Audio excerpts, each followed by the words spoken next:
Un soir, j'ai vécu une expérience qui m'a marqué. C'était un vendredi, je suis allé à l'église avec mon épouse. Toutefois, ce jour-là, je ne voulais pas aller au culte. Je suis allé seulement à cause d'elle. Je vous avoue que je n'ai rien apprécié là-bas.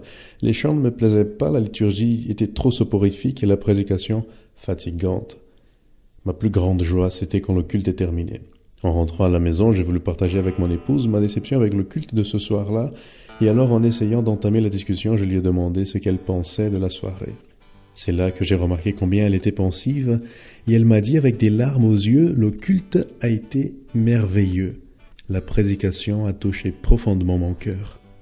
J'étais choqué avec sa réponse. Comment était-ce possible que deux personnes écoutent la même prédication et réagissent de façon tellement différente? Tu sais, cette nuit-là, je me suis aperçu que le succès d'une prédication ne dépend pas toujours du prédicateur. Celui qui écoute est aussi responsable de l'efficacité du message. Il suffit de penser au ministère de Jésus. Il a été le plus grand prédicateur qui a marché sur terre. Lorsqu'il parlait, des multitudes se réunissaient pour l'écouter. Toutefois, ce n'étaient pas tous qui étaient transformés par ses paroles. Le problème n'était pas le prédicateur, mais la disposition de ceux qui écoutaient. C'est ce qu'il a voulu montrer dans la parabole du semeur, décrite au chapitre 13 de Matthieu. Au premier verset, nous lisons « Ce même jour, Jésus sortit de la maison et s'assit au bord de la mer. Une grande foule s'étant assemblée auprès de lui, il monta dans une barque, et il s'assit.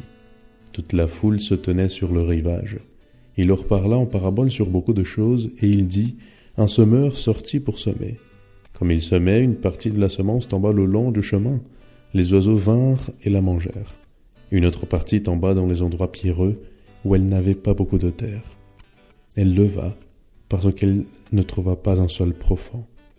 Mais quand le soleil parut, elle fut brûlée et sécha faute de racines. Une autre partie tomba parmi les épines. Les épines montèrent et l'étouffèrent. Une autre partie tomba dans la bonne terre, elle donna du fruit, un grain 100, un autre 60, un autre 30. Que celui qui a des oreilles pour entendre, entende. Les leçons de la parabole étaient claires et profondes. Jésus était le semeur. La semence était la parole de Dieu. Les seuls étaient les différents cœurs qui recevaient le message. Tu sais, le semeur et la semence sont encore en action aujourd'hui dans ce monde. La grande question est, quel type de sol est ton cœur ?